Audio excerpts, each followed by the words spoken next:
Povej nam, Suzana, si pričakovala, da boš prišla med prve 4? Ja, v bistvu od samega začetka nisem pričakovala, da bom tako daleč prišla. Ja, vesela sem fejst sem vesela, ko sem tako daleč prišla, zdaj pa bomo kaj idemo do konca, pa hvala Prekmurcem seveda, ko imam podpornike.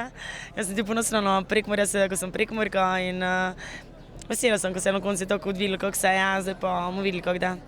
Ostali ste samo še 4, s katerim se izmed tekmovalcev recimo najbolj razumeš, pa s katerim najmanj, oziroma kakšno je vzdušje v hiši?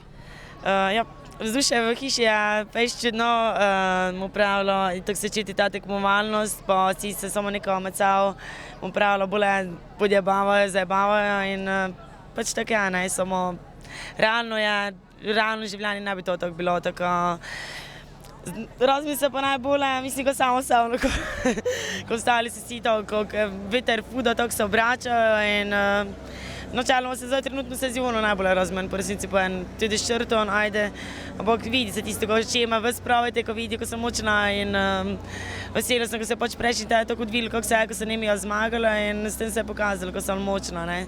Zdaj pa mislim, kot drugi ti bole so zdaj noter neko, da zdaj z njime, ne. Če kakšno sporočilo Pomurcem, ki navijajo zate in naj še naprej recimo navijajo zate?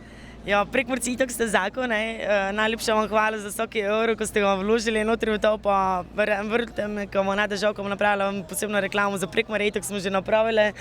In mislim, ko je fajn, ko tudi Prekmurje ide naprej, pa ko smo ne vedno v ozadju, ampak smo tudi na koncu koncev šli naprej in ko smo tako daleč, kako smo in mislim, ko Prekmurci smo edini narod, ko skupaj držimo, tako da se ostavim pri to in to je to, hvala za vsaki glas, pa navijajte še naprej, pa kam pa ostalo tako še, kako še so.